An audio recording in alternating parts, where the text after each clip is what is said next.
Donc, oui, oui, moi, écoute, je te suis, puis on va jaser ça. Ben, fantastique. Je fais la petite intro, puis on commence. Merveilleux.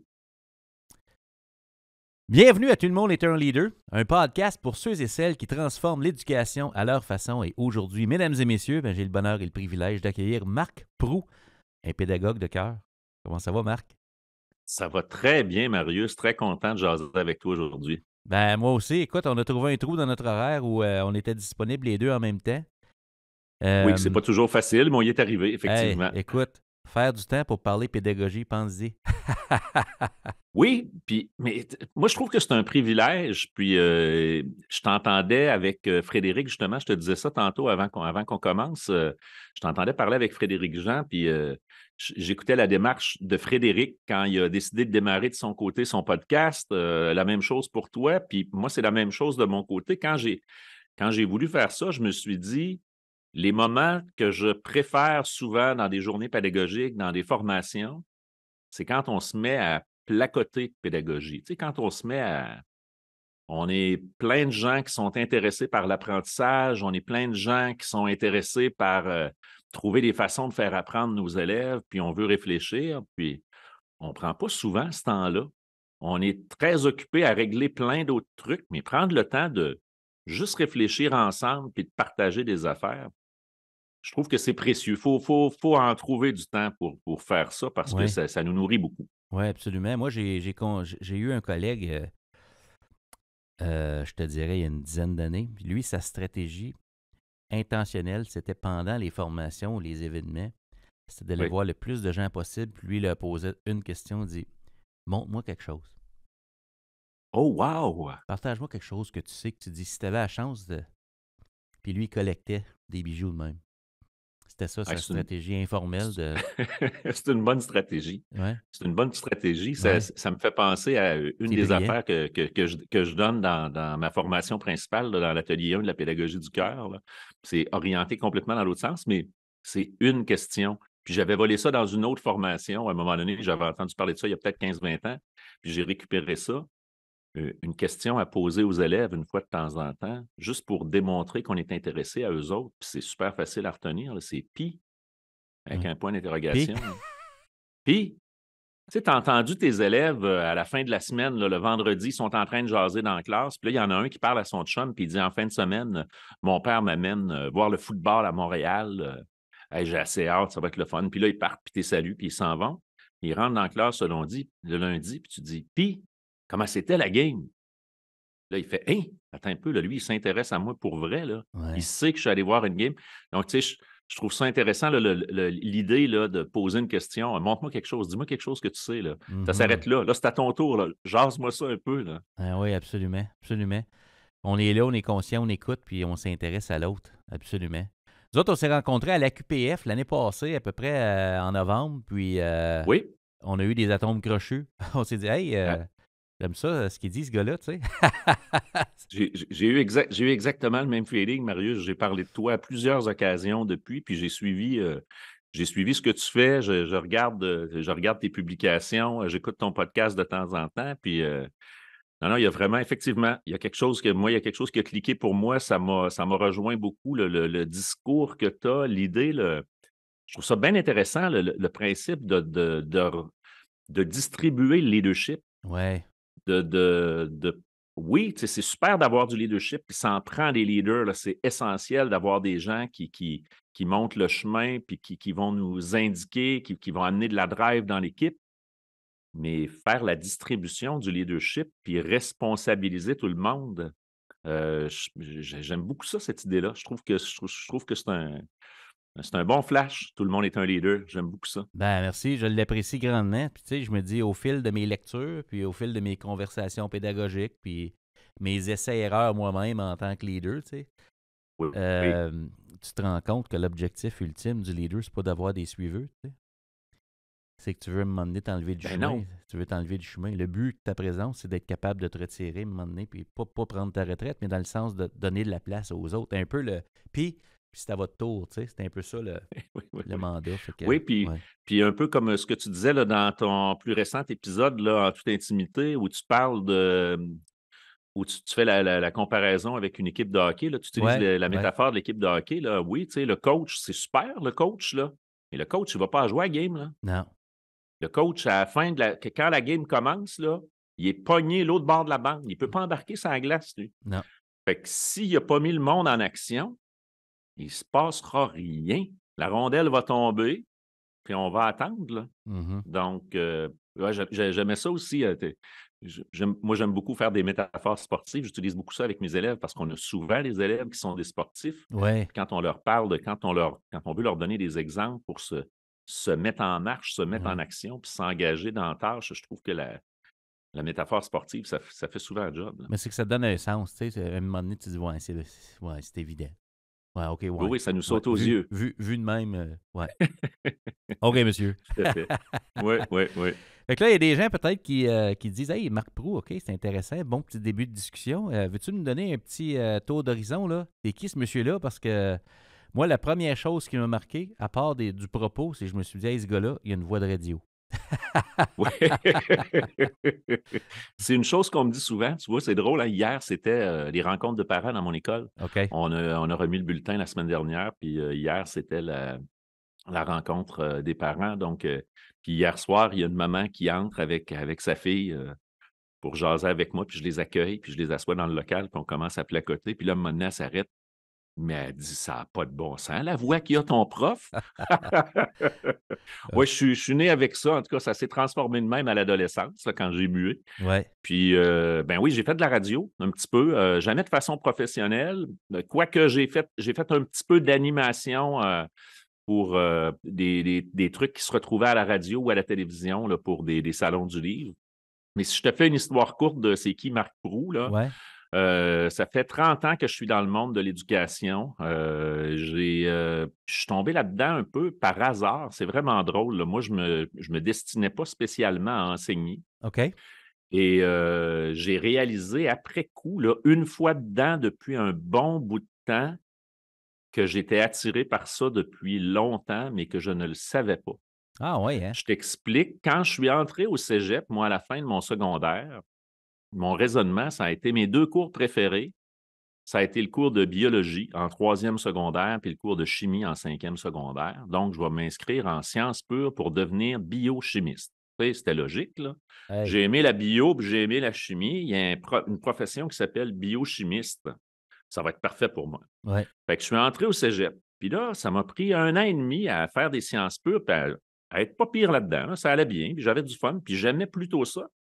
À un moment donné, je me suis rendu compte, hey, les cours qui me font triper, c'est pas mes cours de sciences. C'est mes cours de littérature, mes cours de français, mes cours de philo, mes cours de psychologie. J'ai dit: «Je pense que je vais finir ça en sciences humaines». Fait que j'ai viré ça de bord. J'ai fini mon cégep en sciences humaines. Puis à la fin de mon cégep en sciences humaines, j'ai décidé d'aller étudier la littérature. C'était la seule patente qui me faisait vraiment triper. Puis je me disais: «Ben ça, je vais aller passer des années à l'université, aussi bien Wow. de faire ça sur quelque chose que j'aime». Je suis allé étudier la littérature Mais c'est quoi et qui te faisait pendant triper là-dedans, si je peux me permettre, là?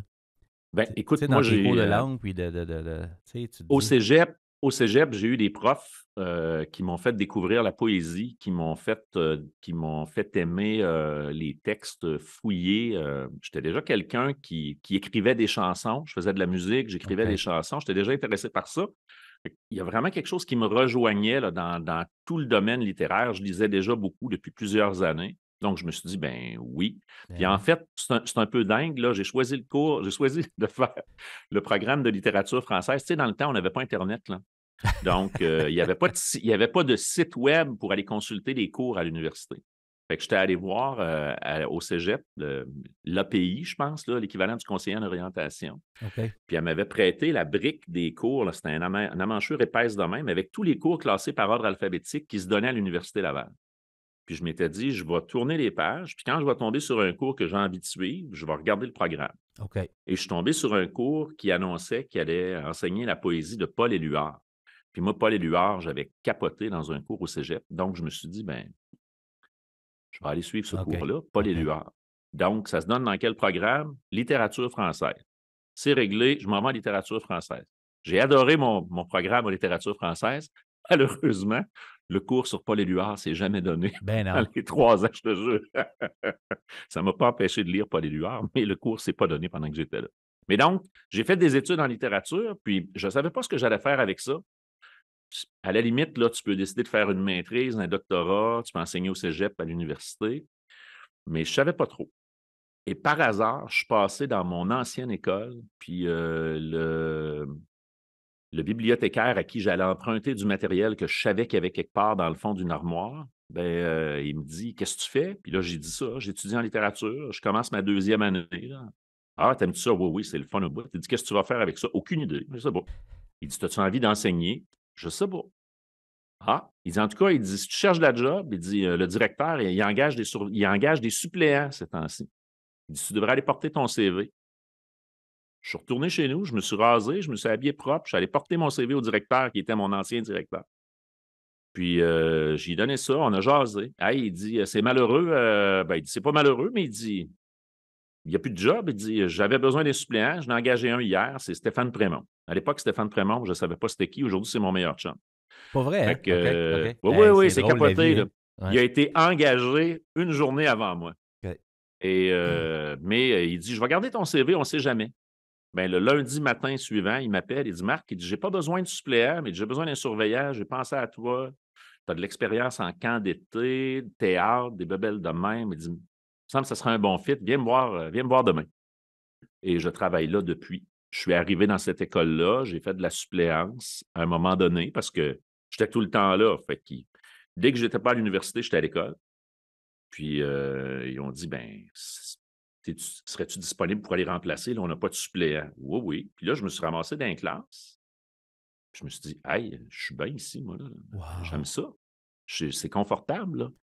Puis, je travaillais avec les élèves, puis j'avais du fun. Puis comme j'étudiais en littérature, ben, à un moment donné, il y avait des profs de français que je connaissais, c'était mes anciens profs. Ils m'ont dit: «Marc, moi, je vais être absent la semaine prochaine. Ça pourrait-tu être toi qui viendrais prendre ma gang? Tu pourrais faire ça avec eux autres?» «Oui, oui, pourquoi pas?» Fait que j'ai fini mon bac quand même en littérature. Puis à la fin du bac, à l'époque, on avait la possibilité de faire ce qu'ils appelait le certificat en enseignement secondaire. Ce qui n'existe plus, là, ils ont ramené une formule qui ressemble à ça avec les maîtrises qualifiantes, là. OK. Mais à l'époque, tu pouvais, à la fin d'un bac spécialisé, faire un certificat. Moi, j'ai fait le certificat en enseignement secondaire pour avoir la possibilité d'avoir mon brevet d'enseignement. Puis je suis devenu prof comme ça et ça fait 30 ans là, que je suis là. Ben, en fait, ça fait 32 ans que je suis à l'école, mais ça fait 30 ans que je suis enseignant. J'ai enseigné le français beaucoup, j'ai enseigné le journalisme, le théâtre, j'ai même enseigné l'éducation économique parce qu'à un moment donné, il n'y avait plus de job en français dans mon école. OK. Et moi, je voulais rester là. Il y avait un prof d'économie qui venait de prendre sa retraite. Je suis allé voir le directeur. J'ai dit: «Sais-tu, je pense que je serais capable d'enseigner ça». Il m'a dit: «Est-ce que tu connais ça?» J'ai dit: «Non, pas du tout. Mais l'année prochaine, à la fin de l'année, je vais connaître ça à la planche». Il est parti à rire. Il dit: «OK, c'est bon. On va essayer. On va voir ce que ça donne». Puis ça a été vraiment trippant. Quelle bonne réponse. J'ai vraiment eu du plaisir à faire ça. Ben, honnêtement, ça, c'est un peu mon leitmotiv depuis le début, là, depuis le tout premier cours que j'ai donné, la première fois que je me suis présenté devant un groupe, j'ai toujours mis les mêmes mots au tableau, puis je les remets à chaque année, puis je raconte la même anecdote aux élèves à chaque année. Il y a un livre qui a été écrit par un gars qui s'appelle Richard Bach. Le roman s'appelle Illusions. Et ce roman-là, je te le montre, je l'ai à côté de moi parce que je me disais qu'il y avait des bonnes chances qu'on en jase. Ce roman-là s'appelle Illusions de Richard Bach. C'est un livre en anglais. Là, je ne te raconte pas la longue anecdote que je raconte à mes élèves parce qu'on ne pourra pas parler d'autre chose après. Mais je suis tombé sur ce livre-là par hasard quand j'étais très jeune, à un moment où je ne connaissais pas l'anglais du tout. Puis il est arrivé dans ma vie, comme par accident, une espèce de drôle de patente. Et quand j'ai fini par connaître l'anglais, j'ai décidé de lire ce livre-là parce que je l'avais, j'y avais accès. Je l'ai lu, puis ça raconte l'histoire d'un messie qui ne veut plus être messie. C'est un peu bizarre, là, c'est un peu ésotérique, là. Mais là-dedans, l'histoire que Richard Bach invente, c'est que les messies, il y en a partout sur la planète, puis ils ont des petits livres avec eux autres qui est le guide du parfait messie. Puis ça, c'est un guide que quand tu l'ouvres à n'importe quelle page devant une situation, ça te dit quoi faire. Tu lis ce qui est écrit, là, puis ça devrait t'éclairer. Et une des affaires que ça dit, si je te le traduis en français, c'est: «Tu enseignes le mieux ce que tu as le plus besoin d'apprendre». Ah Hey, oui. c'est extraordinaire, Ah là. oui, ah oui, ah oui. Tu Hey, sais, enseigner, J'ai là, entendu Chantal enseigner, Lacroix c'est dire ça à un moment donné dans une conférence en tout cas, à Bromont, je pense. On donnait une conférence un après l'autre, là. Puis je oui, suis resté pour la sienne. Elle avait dit ça, on enseigne ce qu'on veut apprendre. En tout cas, je veux pas te couper. Fait que Richard Bach, non, c'est non, lui il écrit ça dans Illusions. oui, On enseigne exactement. le mieux ce qu'on veut apprendre. Oui, puis il y a plein de choses sur l'enseignement là-dedans, là. Il y a 3-4 trucs que je mets toujours au début de mes cours, puis je raconte toujours cette petite anecdote-là de comment le livre est arrivé dans ma vie, puis du fait que, tu sais, entre autres choses qu'il dit sur l'enseignement, il parle du fait que, enseigner, c'est montrer aux autres qu'ils savent aussi bien que toi. Ça, je trouve que ça nous place comme prof, là, au même niveau que l'élève, là. Il y a pas de: Wow! «Moi, je suis en haut, là, puis Ouais. je vais te montrer comment ça marche. Toi, tu es une nouille», là. C'est pas ça, là. C'est pas Écoute-moi ça bien. notre job, là. Écoute-moi bien. Ouais. Ben oui, mais c'est ça, parce Ouais. que ça peut pas être juste ça, là. Mais tu vois, là, tant qu'à citer du monde, là, l'année passée, une de mes très belles rencontres dans mon balado. J'ai eu la chance de faire une entrevue. J'ai jasé pendant 45 minutes avec John Hattie pour parler de rétroaction. Oh, Ah, wow! écoute, là, c'était incroyable. On a parlé comme ça, évidemment, lui était en Australie. On a parlé en visioconférence pendant 45 minutes. Et à la fin de notre discussion, la dernière question que je lui pose, c'est: écoute, est-ce qu'il y a quelque chose que je ne t'ai pas demandé, quelque chose que tu aurais envie de dire aux profs qu'ils pourraient faire pour aider leurs élèves? Il me regarde dans les yeux, il dit: Yeah, shut up and listen. Wow! Ah ouais. Et là, après ça, il a expliqué pourquoi il disait ça, que peut-être qu'on ne prend pas assez de temps pour savoir qui est en avant de nous autres. Qui est Puis devant si on moi? prenait le temps de savoir c'est qui est avec nous autres, c'est qui est en avant de nous, je me suis dit: écoute, tu sais, tout ce qu'on s'est dit, là, on a parlé de rétroaction, on a parlé de plein d'affaires théoriques, puis de données, puis c'était super intéressant, là. Mais ces quelques petits mots-là à la fin, là, je te dis, ça m'habite, là. Ça m'arrive très souvent de me rappeler: OK, ça, c'est un Moses de bon conseil à donner à un prof, là. Mhm. Arrête un peu de jaser, là. Écoute donc ce qu'ils ont à dire, eux autres, là. Ah oui. Ah oui. C'est intéressant quand même. Ben, c'est qu'on enseigne quelque chose à quelqu'un. Oui, Fait que le quelqu'un, faut que tu saches c'est qui, tu sais.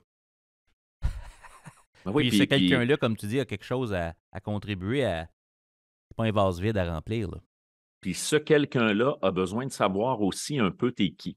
Ouais. Tu sais, il y a souvent des discussions là-dessus, là, et puis il y a toutes sortes de théories. Il y a des gens qui disent, faut pas trop s'ouvrir, faut pas trop entrer dans les informations personnelles. Puis c'est vrai qu'il y a un piège, là, parce que tu peux te retrouver que tu racontes tellement d'anecdotes sur toi que les élèves, ils ont compris, là, ils ont juste appuyé sur le bouton, puis tu vas jaser pendant 15-20 minutes, puis là, pendant ce temps-là, ils n'ont pas Ouais, besoin de ouais, ouais, t'écouter ouais. enseigner, Ouais, ouais. mais partager un peu t'es qui, leur faire connaître, c'est quoi qui t'allume? C'est quoi tes passions? Mm. Qu'est-ce que tu fais quand tu n'es pas avec eux autres, là? Tu sais, moi, j'ai parlé pour la première fois, il y a 2 ou 3 ans, à mes élèves en début d'année, du fait que j'aime ça pêcher. Moi, je suis un pêcheur, là, j'adore ça, là. J'avais jamais parlé de ça parce que quand je parlais à mes élèves en début d'année, je me présentais en disant que j'étais un maniaque de littérature, un maniaque de théâtre, de musique, de chansons francophones. Puis je me disais: «C'est des passions que j'ai, mais c'est quand même proche de ce dont on va parler. Puis je vais pouvoir faire des liens avec ça dans mon enseignement». Je n'avais jamais parlé de ça. Puis là, je préparais mon diaporama du début d'année, puis j'ai mis une photo de moi qui avait été prise par un de mes chums pendant l'été. Je suis debout dans le milieu d'une rivière avec ma grosse salopette en caoutchouc, puis j'ai ma canne à moucher dans les mains, puis je l'aime, là. Je regarde cette photo-là, puis je me dis: «Je suis tellement bien quand je suis là, là, c'est incroyable». Fait que j'ai dit: «Je vais mettre ça, puis je vais leur dire que j'aime la pêche». Puis, tu sais, je vais Ouais. mettre ça par rapport à mes passions. Je vais ajouter ça dans le mix de ce que je présente aux élèves. Hey, c'était tellement une bonne idée, là. Ah oui, hein? J'ai des élèves qui m'auraient pas dit un mot de l'année et que parce que j'ai dit ça, quasiment toutes les fins de semaine de l'automne, le vendredi avant de partir, là, quand j'avais un cours avec eux autres, là: «Monsieur Prou, allez-vous pêcher en fin de semaine?» Ou: Hey. «Monsieur Prou, savez-vous quoi? Une fille là, qui vient me voir à la fin du cours, savez-vous quoi? En fin de semaine, on s'en va sur tel lac avec mon père puis mon oncle. Puis l'année passée, je vais vous montrer». Puis là, ils me sortent des photos, là. Là, ils me montrent des photos des poissons qu'ils ont pris l'année d'avant. Ces élèves-là, ils n'auraient jamais parlé de ça avec moi, là. Mais J'aurais jamais su qui avaient cet intérêt-là. Puis à partir du moment où on a cet intérêt-là en commun, bien là, il y a un début de connexion, là. Il y a Ben au oui. moins quelque chose qui nous relie. Même s'ils ne trippent pas sur le français, c'est pas grave, là.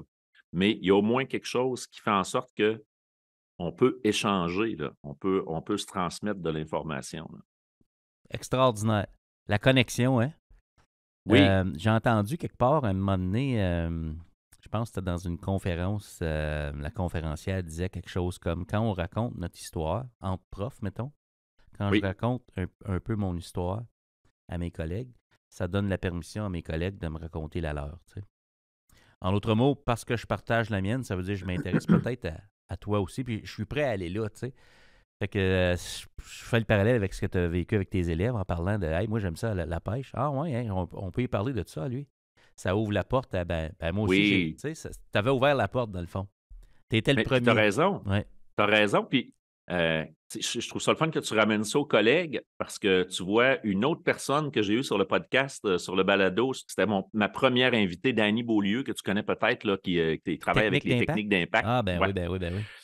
Moi, ça avait transformé mon enseignement dans les années 90 quand je suis tombé sur cette OK. femme-là. C'est une des formations les plus marquantes que j'ai eues, là.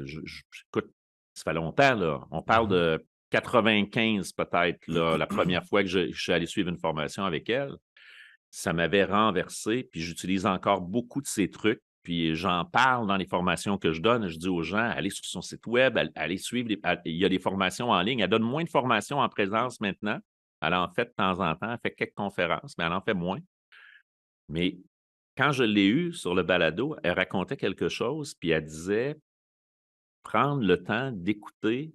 Parce que, tu sais, oui, là, c'est super. Tu sais, on s'ouvre, là, je m'ouvre, je jase avec quelqu'un, là, mais être attentif avec ce que l'autre te dit, là. Hmm. Elle dit, quand tu reviens à un collègue, là, 1 mois après ou 5 semaines après, là, puis il t'avait parlé de sa petite fille, là. Tu sais, ton collègue, là, qui est un peu en fin de carrière, puis lui, il a des petits-enfants, puis là, il t'a parlé de ça, là. Puis, tu sais, puis là, tu sens tu le vois, là, puis ça n'a pas l'air d'être une super journée, là.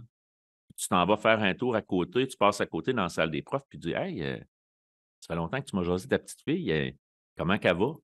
Puis là, les yeux s'allument. Puis Hmm. là, d'abord, il y a 2 choses. Tu viens de rallumer de quoi de positif dans la vie de cette personne-là, qui est peut-être pas qui file peut-être pas un très bon coton ces temps-ci. Donc, c'est super.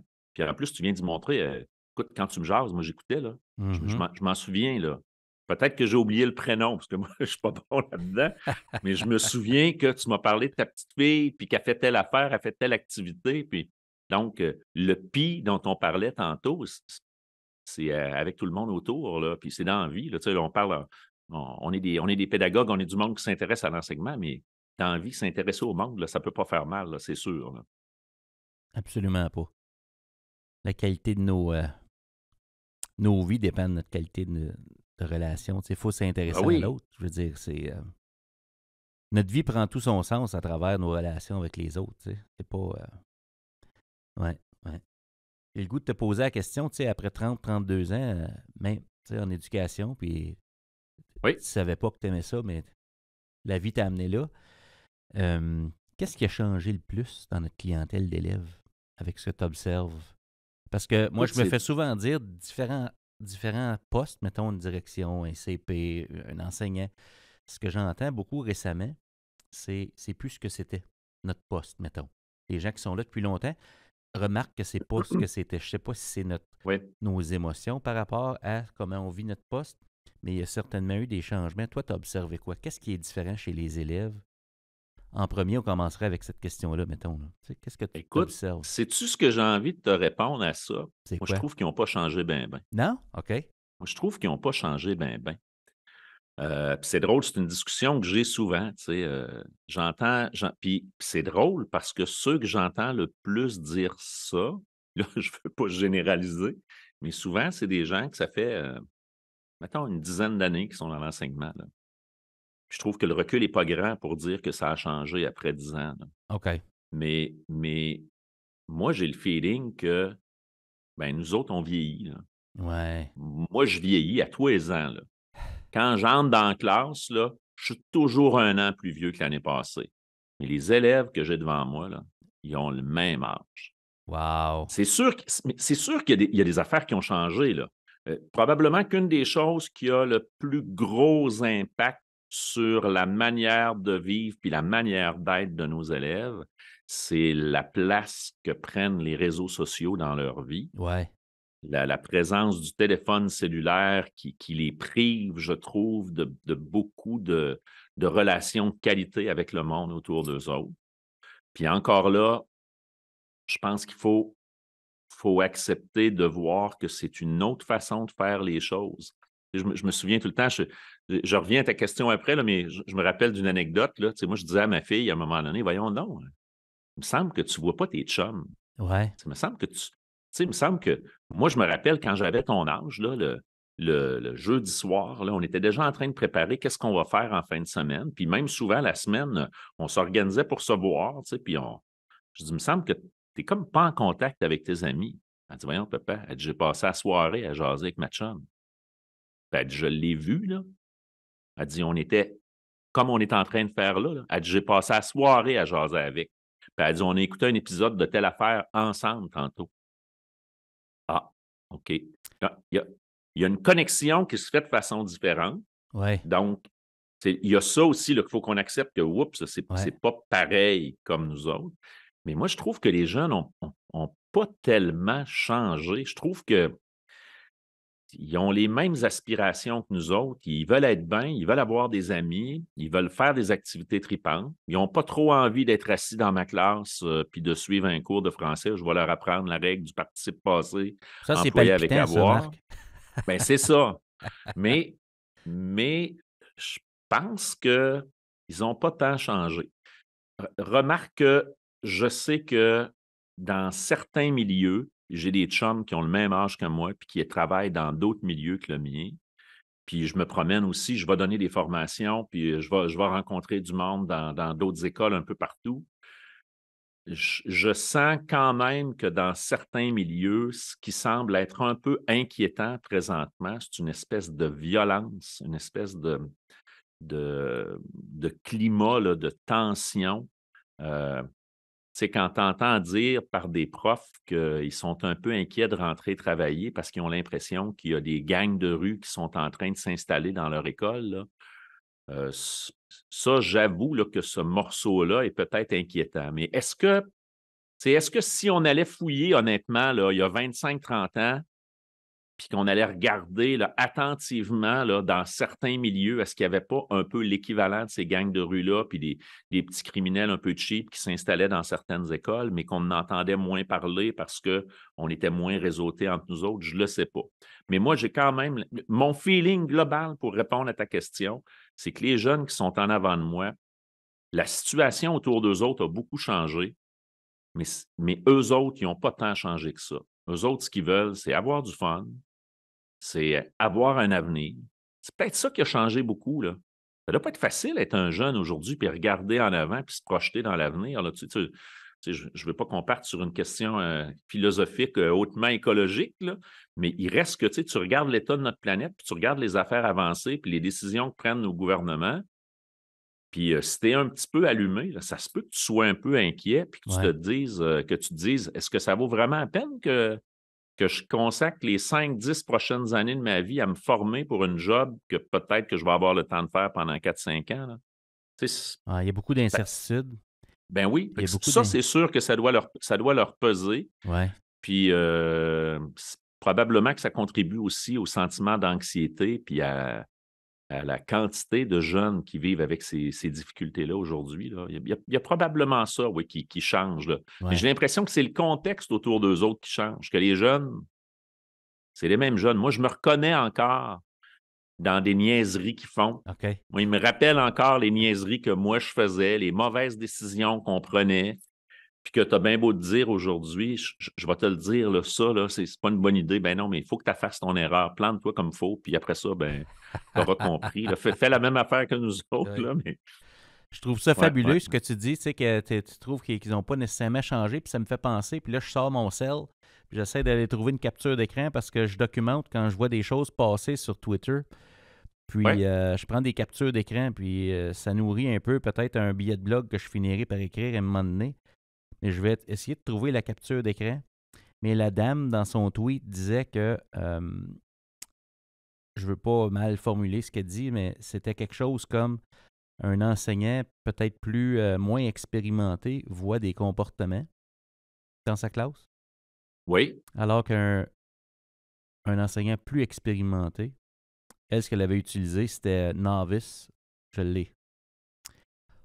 Proficient teachers notice thinking. Novice teachers notice behavior.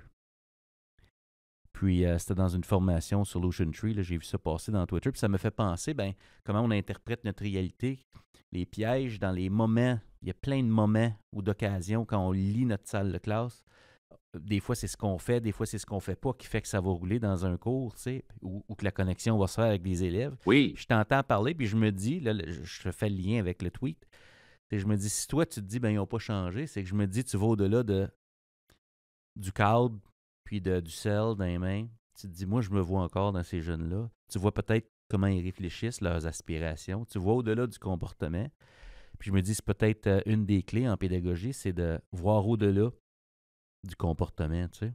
Ben, moi, je pense que quand on enseigne au primaire ou au secondaire, là, peu importe, tu es en deuxième année ou en deuxième année du primaire ou tu enseignes en cinquième secondaire à des jeunes du secondaire, Ouais, tu enseignes à des enfants. Là. ouais, C'est des enfants. ouais. Des fois, ils ont Même à, un même début à de barbe, là. 17 ans, là, Ouais, oui, oui, ouais, ils ont ouais, un beau petit pinch mou, ouais, là, ouais, ouais. où ils sont vraiment barbus comme toi, là, puis ils ont les épaules plus larges que toi, Ouais. mais ils ont quand même juste 16 puis 17 ans. C'est encore des enfants. Mhm. Puis, ben, des enfants, c'est normal que ça va se tromper, ça va faire des erreurs, ça peut pas faire autrement, là. Écoute, on est plus vieux, on a un petit peu plus d'expérience, puis on continue à se tromper une fois de temps en temps, là. Ouais, Hein? On n'est pas parfait personne non plus, écoute, là. c'est clair. Donc, moi, je trouve que moi, c'est une des choses que je trouve les plus importantes, puis il faut se ramener à ça. Puis des fois, c'est pas facile parce que des fois, les élèves, il y a des élèves qui vont travailler fort pour pas qu'on les aime, là. Il y a des élèves qui vont faire des gros, gros, gros efforts pour être sûr qu'on les apprécie pas. Mais moi, c'est ça la base, là. Tu sais, quand je parle de pédagogie du cœur, là, ben, c'est de dire, il faut que tu les aimes toutes, là. Ouais. Les moins fins, là, Mm. faut que tu les aimes. Tombe Je en te dis pas amour. d'être en amour avec Ouais. eux autres, puis de les laisser faire n'importe quoi, puis de devenir leur meilleur chum, qui leur compte toutes ses niaiseries, puis tout ça, c'est pas ça, là. Mais il faut que tu comprennes, il y a un être humain devant moi, Mhm. cette personne-là, elle a de la valeur. Puis quand tu parlais, là, tu sais, qu'un un jeune enseignant, ou en tout cas un novice, là, ou quelqu'un qui va peut-être, c'est pas obligatoirement un jeune, parce qu'il y a des jeunes qui sont déjà très, très, très Ouais, habiles ouais, là-dedans, ouais. mais dans certains cas, on a tendance, parce que des fois, on est fatigué, des fois, pour toutes sortes de raisons, on voit juste ce qui se passe. On voit juste que l'élève me montre front en avant, là, Ouais, son comportement, ouais, les actions qu'il va poser qui ont effectivement des fois pas d'allure. ouais. Mais si on réagit juste à l'événement ou à l'action qui vient d'être posée, puis qu'on ne prend pas le temps de prendre un pas de recul puis de se dire OK, là, on est dans quel contexte, pourquoi il fait ça, etc. Tu sais, je comprends bien que si j'ai un de mes élèves qui est en train de taper sur la tête à quelqu'un d'autre, je ne peux pas prendre un pas de recul puis réfléchir pendant 5-10 minutes à me dire que se passe-t-il? Pourquoi fait-il ça donc? Non, non. Alors, je vais intervenir, là. Mais après, avant de prendre ma décision sur comment je vais gérer tout ça, puis comment je vais intervenir, qu'est-ce que je vais donner comme suite, ça peut valoir la peine de réfléchir, de laisser décanter. Puis c'est normal, là, ça nous arrive de ne pas le faire, là. Ça nous arrive on agit tout de suite, puis on réagit, puis on va un peu trop vite. Mais Il y a je comme. pense qu'à partir du moment où on se dit, le jeune qui est en avant de moi, il a de la valeur. Ouais, Il a un avenir devant lui. ouais, Il peut dessiner l'avenir qu'il veut. ouais, Moi, tout ce que je peux faire, c'est essayer de l'aider dans le bout où je peux l'aider. ouais. Donc, j'ai une matière à y enseigner, là. C'est une chose, là. Mais j'ai aussi à y apprendre un peu, comment fonctionner en société, comment fonctionner dans sa classe, comment fonctionner avec moi, Donc, Ah, tranquillement, pas vite. Puis, il il va est, ramasser des morceaux. il est là devant nous, puis il va ramasser des morceaux. Moi, ce que j'ai découvert au fil du temps, puis j'oublie la source d'information. C'est pas moi qui ai inventé ça, tu sais, mais à force de jaser avec du monde, tu sais, Oui, oui. ça reste. Oui. C'est que dès que j'aime plus un de mes élèves, je perds ma capacité de l'aider. parce que là, j'arrête de voir ce qu'il y a de bon dans ce jeune-là. Peut-être que inconsciemment, je me mets à l'éviter ou à ne pas lui donner accès à mes meilleures questions pendant les leçons ou à l'inclure ou quand je corrige les travaux, ben, le nom est écrit quelque part. Puis là, je me dis, ouais, OK. Puis je me rappelle du manque d'effort puis quand même, j'ai chaud avec lui. Puis là, soudainement, tu vois d'un moins bon œil les preuves d'apprentissage qu'il te soumet. Puis je me dis juste d'être conscient que si je me rends là comme pédagogue, ben, ce jeune-là, il est peut-être plus bien servi. Mais tout à fait. Mais écoute, puis c'est même démontré, là. Tu sais, c'est pas juste une question de moi, je pense que, là. Non, non, non. C'est pas, Non, non. c'est pas le feeling de Marc Proulx, là, Non. qu'il faut aimer les élèves, là. Je veux dire, oui, moi, c'est mon feeling intérieur profond, mais les études démontrent clairement que à partir du moment où tu n'aimes pas un élève, ses possibilités d'apprendre quelque chose avec toi, là, viennent de tomber à zéro. Ouais. Il ne va Ça, pas apprendre avec toi, là. ça se sent, là. Ah oui, Quelqu'un les qui élèves ont nous un apprécie décodeur. pas, là, ben écoute, c'est Ils clair. sentent ça assez vite, Ouais. là. Ils sentent ça assez vite. C'est pour ça que c'est tellement important de prendre le temps de réfléchir à la posture que je vais proposer aux élèves, comment je vais être, comment je vais agir, comment je me sens quand j'arrive devant la classe, là. Puis il y a des moments où, ben, ça se peut juste pas, là. Tu sais, je me rappelle, ça me fait penser, là, il y a eu un moment dans ma vie où il est arrivé des choses un peu difficiles à des membres de ma famille, puis je venais juste d'apprendre ça, là. J'ai OK. appris ça entre, je dis un peu difficile, des affaires bien difficiles. Puis j'ai appris ça entre 2 cours. Tu sais, mon téléphone a sonné, là, mettons, le cours s'est terminé à 10h30. À 10h15, à 10h20, je reçois le téléphone, je jase au téléphone jusqu'à 10h28, puis à 10h30, je commence à donner mon cours. J'ai ma gang de 5e secondaire qui était, je me rappelle de ce gang-là, c'était des élèves fantastiques, ils étaient extraordinaires. Puis là, je me dis, de toute façon, je ne peux rien faire de plus maintenant. Ouais. Je peux pas, tu sais, la situation, là, je peux rien faire sur cette situation-là. J'ai ce gang d'élèves-là, puis là, je peux pas aller dire à la fille à la réception, ben, trouve quelqu'un pour me remplacer pour que je m'en aille. Je vais donner mon cours. Et là, je commence à donner mon cours. Puis moi, j'ai l'impression que je donne mon cours comme d'habitude, là. J'écris mon plan de cours au tableau, je commence, puis là, tout ça, puis là, je parle. À un moment donné, il y a une élève qui m'arrête, elle lève la main. Elle dit, Monsieur Proulx, est-ce que ça va bien? Je dis, pardon? Wow. Elle dit là, elle dit: «Je ne sais pas ce qui se passe, là», mais elle dit: «Vous êtes pas comme d'habitude». Moi, je suis sûr que je suis comme d'habitude, là. Tu sais, je donne T'essayes. mon cours, je parle, je leur dis ce qu'on va faire. Puis, tu sais, je suis actif de la même manière que d'habitude. Elle, elle a décodé ça tout de suite.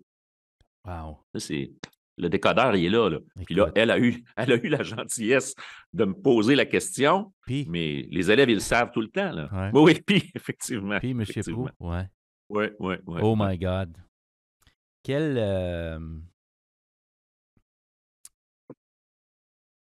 quelle marque, euh, j'ai même pas le mot pour le dire, tu sais, que les élèves remarquent ça chez nous. C'est tellement, tu sais, le mot qui me vient en tête, c'est gratitude. Tu sais, tu te dis, my God. Oui, Tu sais, c'est un signe qu'il y a quelque chose qui se passe au-delà de la matière. Tu sais, il y a comme une appréciation pour l'humain qui est là, tu sais. mais c'est tellement important la relation qu'on a avec nos élèves, là, ça fait tellement toute la différence.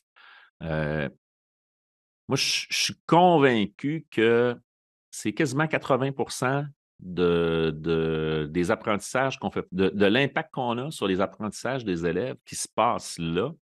Si je suis capable d'établir un contact minimalement positif avec les élèves. Puis là, je ne suis pas en train de dire qu'ils vont tous se mettre à triper sur leur cours de français, puis à triper sur leur prof, puis à dire qu'il est donc extraordinaire.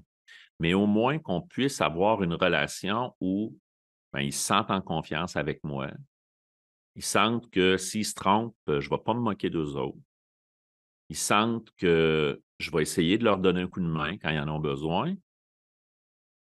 Et là, en tout cas, ça devient possible d'apprendre. Ouais, ouais, En bas de ça, c'est difficile d'apprendre. ouais. Si tu as l'impression que la personne qui est là, qui est supposée d'être responsable de te guider dans tes apprentissages, elle est toujours en jugement par rapport à toi, puis que son jugement, il part souvent avec 2 prises.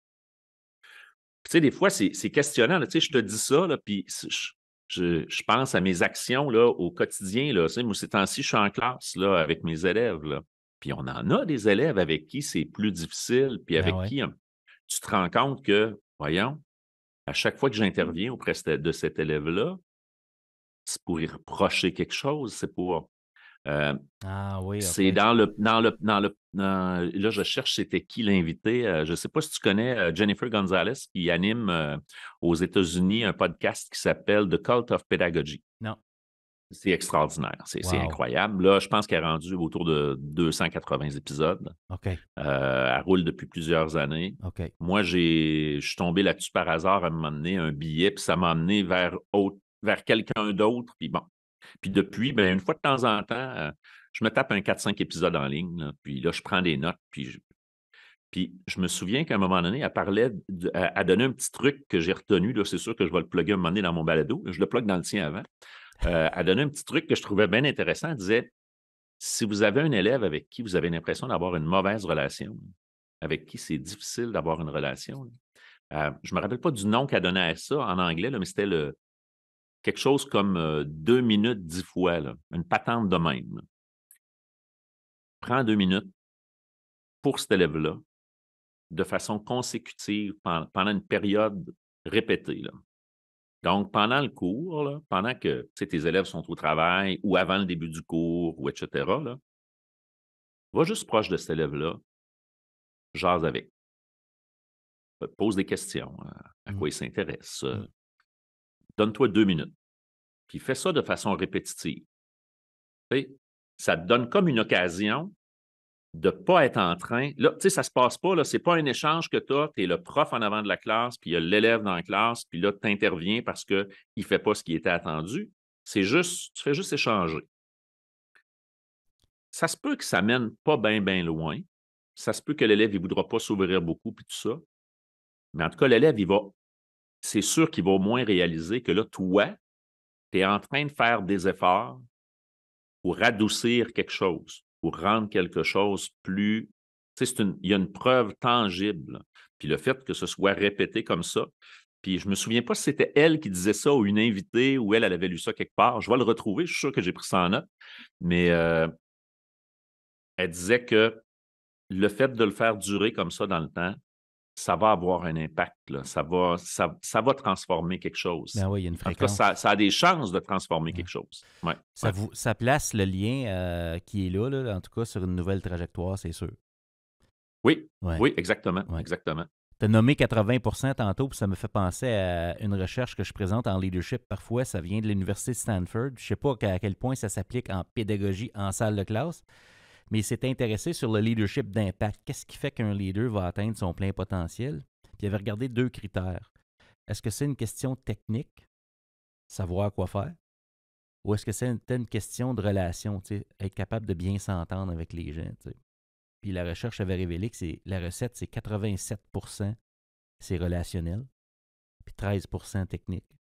Ce qui pourrait expliquer d'ailleurs pourquoi on peut avoir tous les livres en leadership, savoir quoi faire, mais si tu n'as pas, Ouais, ouais, pas le ouais, ouais. 87% avec ton monde, tu peux avoir un leader avec 100 ans d'expérience qui arrive dans un nouveau milieu, il y a le 13% bien solide, mais avec tout ce qu'il sait, tu ne vas pas très loin si tu ne vas pas chercher le 87. T'sais. Non, non, non, Donc, bien tes sûr, 10 bien fois 2 sûr. minutes avec ton monde, là, tu pars de là parce que sinon tu parles tout seul. Fait que ça m'a fait penser à ça. Fait que ça a ravivé ça.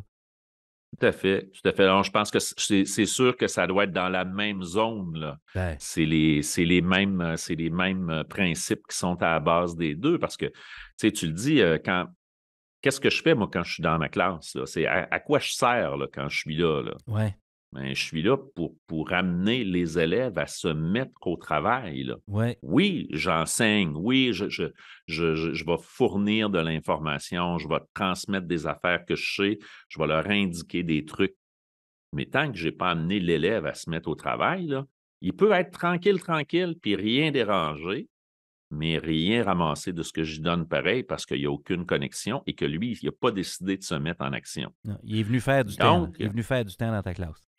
donc quand tu parles de leadership en éducation, ben, si je ne suis pas un leader avec mes élèves, je sers à quoi, là? Exactement, exactement. Je sers à. Tu sais, oui, je peux jouer au caporal en avant, là. Ils vont être en rangée bien droite, là. Ils disent pas un mot, là.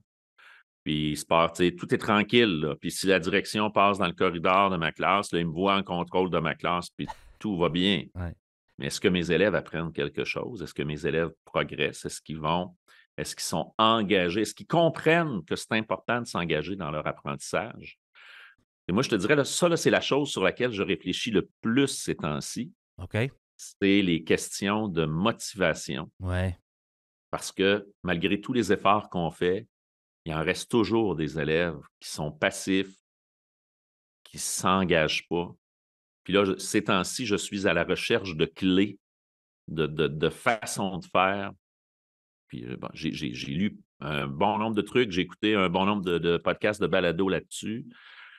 Mais je n'ai pas encore tout trouvé, là, mais ça, c'est un sujet qui m'intéresse beaucoup, là. J'ai beaucoup réfléchi à l'évaluation les dernières années. J'ai beaucoup travaillé là-dessus. Puis dans les formations que je donne ces temps-ci, c'est beaucoup de ça qui est question, entre autres l'importance de la rétroaction pour faire ça de façon efficace, puis tout OK. ça, OK. les bonnes façons de faire. Mais là, vraiment, je te dirais que mon sujet principal, là, mon souci principal présentement, c'est comment je fais pour amplifier ou déclencher l'engagement des élèves, essayer de faire réaliser aux élèves parce que je leur dis, je nomme ça souvent, là.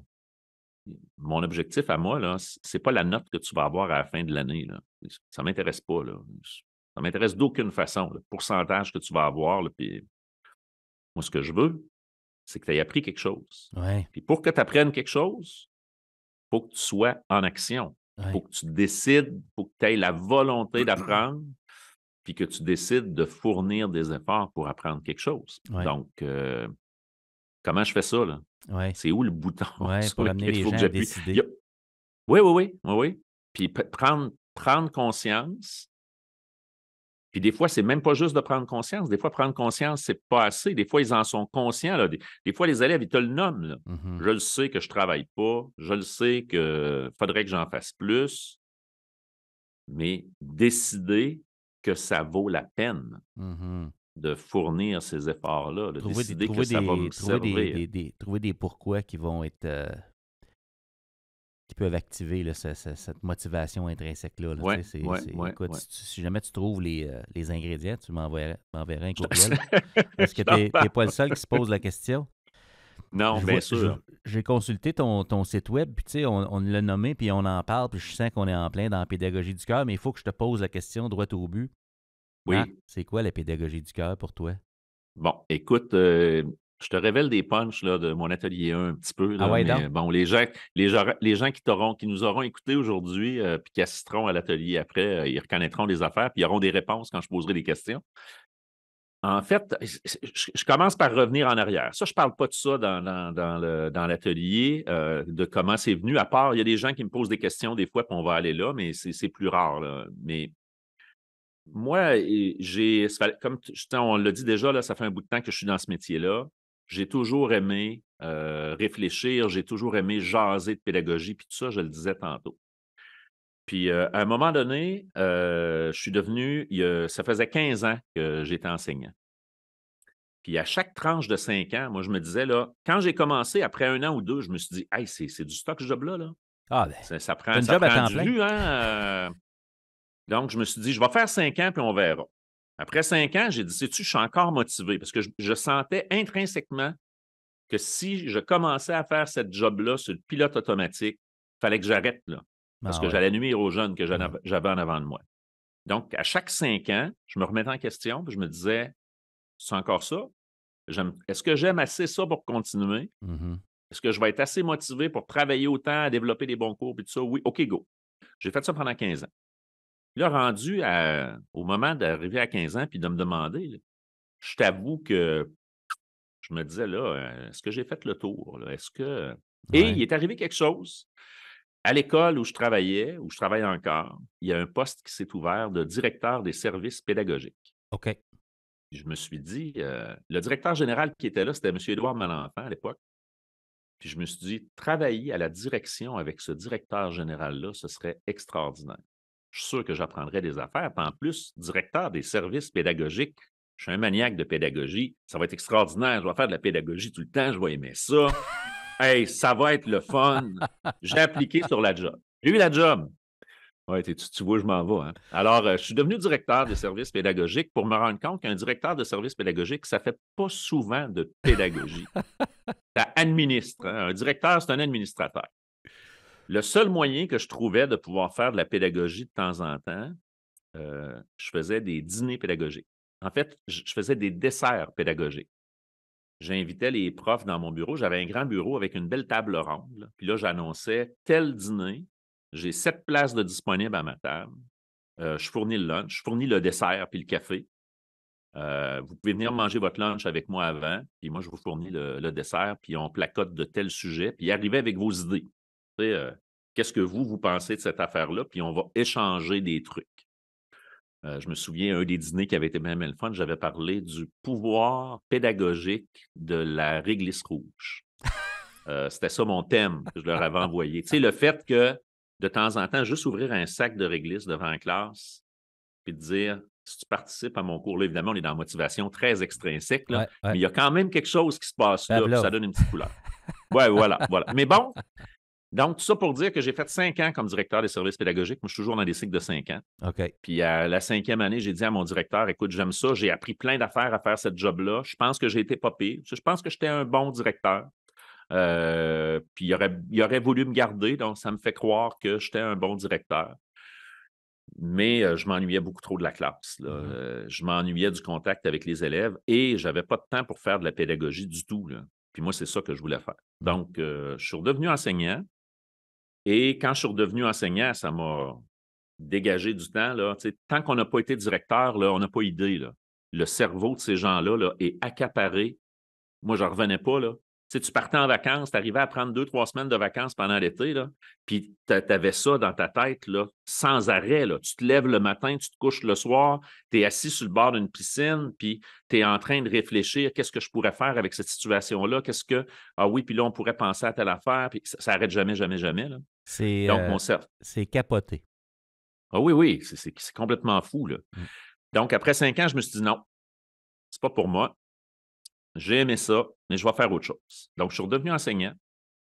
Puis, j'ai eu une opportunité qui s'est présentée. J'ai un ami, quelqu'un que je connais bien, qui avait une maison d'édition en littérature jeunesse et qui cherchait quelqu'un pour présenter des ateliers aux primaires dans laquelle j'avais à faire la promotion de ses livres, mais à travers une plateforme pédagogique. OK. Fait que je me suis mis à aller rencontrer des équipes du primaire pour parler de ces livres-là. Mais moi, j'avais dit, moi, je ne suis pas un vendeur, là. J'ai dit, si tu m'engages pour vendre des livres, ça ne m'intéresse pas. Mais ce que je vais faire va contribuer à ce que toi, tu vas vendre des livres après parce que je vais leur montrer avec tes livres ce qu'on peut faire dans la salle de classe. Puis lui, il avait vraiment développé une très belle plateforme. C'était des éditions Fou Lire, pour les nommer. Ils ont vraiment développé une super plateforme qu'ils appelaient le coin des profs.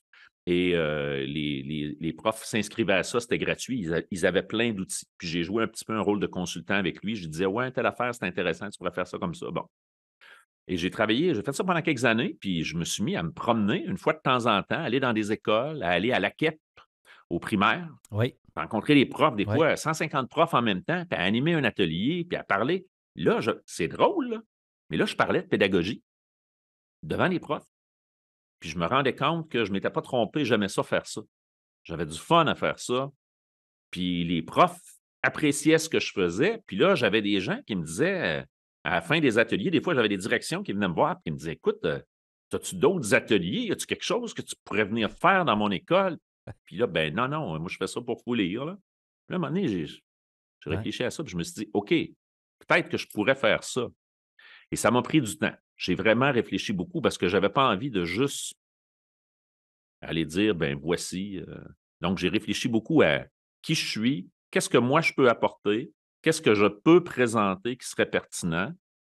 Et ça a fini par se cristalliser avec l'idée de la pédagogie du cœur. Fait que là, j'ai fait une longue parenthèse pour répondre à ta question. Ben, Là, c'est le début de ma réponse à ta question. Oui, mais c'est le fun parce qu'on sait d'où ça vient, puis l'évolution. Oui. Ouais, Donc, la pédagogie du cœur, en fait, ben, on en a parlé un peu, là. L'idée à la base de ça, le cœur, c'est l'amour. Il faut que tu aimes les élèves. Faut que. Tu n'as pas le choix, là. C'est impossible. Là. faut que tu penses que les élèves peuvent réussir. Je parlais d'Édouard Malenfant tout à l'heure. Édouard Malenfant, au moment où il y a eu la réforme pédagogique, je ne sais pas si tu te rappelles avec Mme Marois là, au Québec. Là. J'en entends parler, mais je ne viens pas du Québec, mais moi, Ouais, je sais. j'ai vécu celle qu'on a vécue en Ontario. Ça se ressemblait à bien des égards, l'approche par compétences, puis les changements que ça a amené en évaluation. Mais je te laisse Ben, poursuivre. nous autres, ça n'a pas été un super succès, comment ça s'est passé. Puis malheureusement, il y avait un travail extraordinaire qui avait été fait là, par les penseurs au ministère de l'Éducation à l'époque. C'est extraordinaire ce qu'ils avaient fait. Puis entre autres, ils avaient consulté un gars qui s'appelle Philippe Mérieux. Oui. Philippe Mérieux, c'est un Français, un pédagogue, un philosophe en France qui a travaillé au ministère de l'Éducation là-bas, là, qui est très controversé. Il y a des gens qui n'aiment pas du tout ce gars-là. Puis je ne veux pas faire l'apologie de Philippe Mérieux, là, mais Philippe Mérieux, à un moment donné, dans une conférence en 2018, une conférence qui est disponible, là, qu'on peut écouter et qu'on peut lire aussi la transcription sur le web, là, il a expliqué ce qui est à la base de ses affaires, ce qui est à la base de tout ce qu'il a fait en pédagogie après. Et son idée, il appelle ça le pari de l'éducabilité. Oh, C'est magnifique. Lui, ce wow. qu'il dit, là, puis il a pris ça, il nous explique où il a pris ça. Il a pris ça dans un livre sur lequel il est tombé un moment donné. Puis c'est des enfants qui disent à une maîtresse d'école, ils disent à la maîtresse d'école, le livre, ça s'appelle Les enfants de Barbiana. Lettre à une maîtresse d'école par les enfants de Barbiana. Il y a pas, en passant, ce n'est pas super intéressant, ce livre-là, mais il y a un bout vraiment trippant dans lequel les enfants disent, c'est des enfants qui ont tous été rejetés OK. par plein d'écoles. Là. Puis il y a un curé, un père quelque part là, qui les a ramassés dans une petite ville en Italie, un petit village qui s'appelle Barbiana. Là. Puis il essaye de les aider, il essaye de leur fournir une éducation à ces jeunes-là. Et il leur donne le projet d'écrire une lettre. Et dans cette lettre-là, ils disent à la maîtresse d'école, là, la représentante de toutes les poffines qui les ont rejetées, là, puis ils disent les enfants sont doués dans toutes les matières. Et même si ce n'est pas vrai, vous devez faire comme si. Hmm. Là, c'est incroyable. À partir du moment où tu dis ça, là, à partir du moment où tu rentres ça dans ton cerveau, là, tous les enfants qui sont devant moi, là, sont capables. Ouais. Sont tous capables. Même celui qui a l'air le moins capable, il faut que je croie qu'il est capable. Et là, ça transforme complètement ce que tu vas faire. Là. D'abord, ça Hmm. transforme le regard que tu as sur lui. Puis, si l'élève se rend compte que tu as ce regard-là sur lui, ça se peut que ça finisse par transformer le regard que lui a sur lui. Hey, puis j'ai le Alors, c'est goût. Philippe Mérieux qui mettait ça en lumière Ouais. puis c'était vraiment à la base de tout ce qu'il a fait, le pari de l'éducabilité. Moi, je trouve ça fantastique. Donc, c'est pas mal au centre de ce que je propose. Là. Ben écoute, j'ai le goût de faire le pari de la contribution, une direction envers son personnel. Tu sais, des fois, Oui, on n'a pas la même vision, on n'a pas les relations, le lien se fait moins facilement, tu sais. Puis, en fonction des différentes équipes qu'on peut avoir, tout à fait. de croire en notre personnel, de croire que les gens sont capables de contribuer, le regard que Ben, ça écoute, nous amène à avoir sur eux. Hey, si écoute, tu y crois pas, comment tu penses qu'il va arriver quelque chose? impossible. C'est impossible. C'est C'est impossible. impossible. Puis quand on disait tantôt que les élèves dans la classe, ils le savent bien, là, ils décodent ça. Là. Un prof, là, dans une salle de réunion, que le directeur en avant, il est découragé de la gang qui est en avant de lui. Là.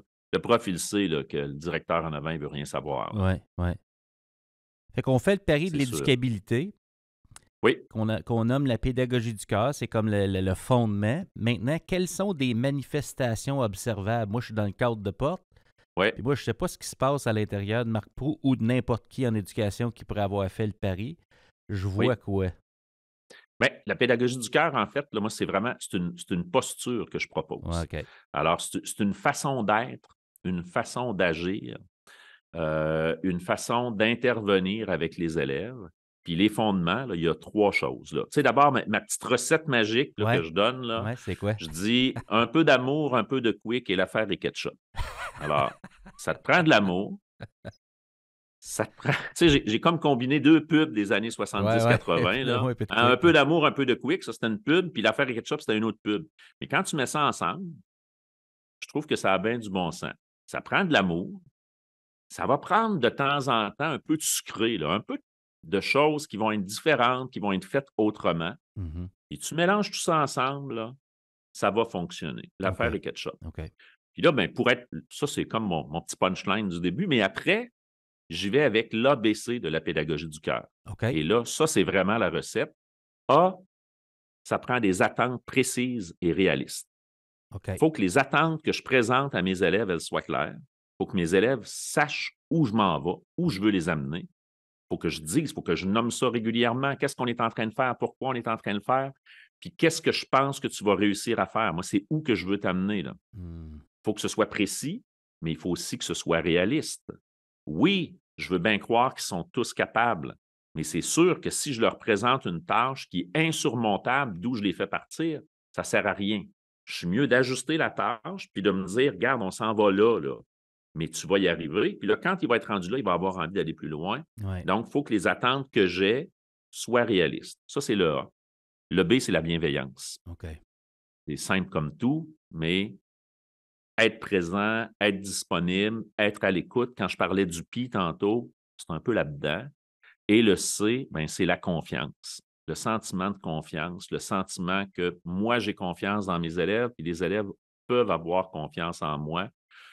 Donc, ils puissent sentir que je leur fournis un environnement dans lequel ils vont avoir le droit de se tromper, de s'enfarger. Puis, si tu t'enfarges, je vais être là, je vais te donner un coup de main, je vais te relever, puis on va continuer. J'ai mis sur le mur de ma classe une citation du Dalai Lama, pas que je sois très spirituel, mais je la trouve extraordinaire. Puis là, OK. je vais la lire parce que je suis Ouais, dans ma ouais. classe, Ben là. oui, ben oui. Ça dit: «Les seules vraies erreurs sont celles que nous commettons à répétition. Les autres sont des occasions d'apprentissage». Et moi, je passe mon temps à pointer ça à mes élèves, là. Mmh. Parce que quand un élève se trompe dans la classe, là, c'est une fête, là. Ouais. C'est un party, là. Mmh. C'est là que ça se passe. Ouais. Et si on peut faire réaliser à nos élèves que c'est à ce moment-là que j'apprends, parce que quand j'essaye quelque chose et que je réussis, je ne suis pas en train d'apprendre, là. J'ai Mmh. peut-être appris avant ou j'ai été chanceux, mais en tout cas, ça a fonctionné. J'ai rien appris, là. Quand j'essaye de faire quelque chose et que ça ne fonctionne pas et que là, je veux que ça fonctionne et que j'essaie à nouveau autrement, Ouais. puis que je demande comment je pourrais faire pour que ça fonctionne, c'est là que j'apprends quelque chose. Ah, L'occasion d'apprentissage, elle est dans l'erreur. Mais donc, il faut célébrer ça, une erreur, là. C'est une fête, c'est un party, ouais, ouais, ça veut dire que tu t'es quelqu'un qui fait une essayé. erreur. Tu t'es essayé, Oui, puis une occasion d'apprentissage. As-tu lu le livre de The Talent Code? non, Talent Code, non. je l'ai juste derrière moi, là. C'est un livre fantastique qui explique ben, comment on fait pour développer le talent. Il y a des endroits dans le monde où on se dit, waouh, comment ça se fait que le talent en tennis vient de tel endroit en Russie, tu sais? Ils doivent faire quelque chose, c'est pas juste dans la génétique, Oui, il y a le oui, oui. coaching, puis il y a comme 3 ingrédients, puis un des ingrédients, c'est deep practice.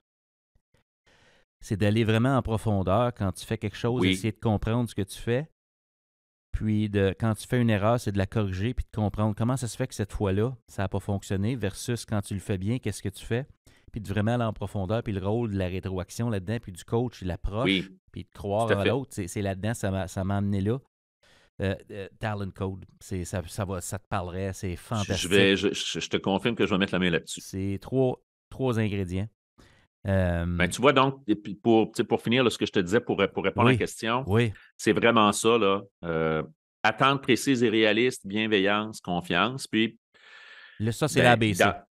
oui, puis dans la classe, ben, ça se manifeste de toutes sortes de façons. Tu sais, ça se OK. manifeste dans la manière dont je vais enseigner. Tu sais, par exemple, pour ce qui est des attentes précises et réalistes, là, je ne vais pas tout détailler ça, mais mettons pour les attentes précises et réalistes, ben, employer ce qu'on appelle l'enseignement explicite, là, Oui. ben, c'est une façon très efficace d'avoir des attentes qui sont très précises et des attentes qui sont réalistes parce que avant de mettre l'élève en action pour faire quelque chose, je vais moi-même me mettre en action pour le faire devant lui. Puis quand je vais donner ces formations-là dans les milieux, souvent j'ai tout le staff. Là, tu sais, je n'ai pas juste les profs de français, les Oui, profs de oui. français, de maths, Oui. d'anglais, les Oui. profs d'éducation physique. Puis je dis en éducation physique, là, j'ai pas besoin de vous dire de faire ça, vous faites ça tout le temps, là. Oui.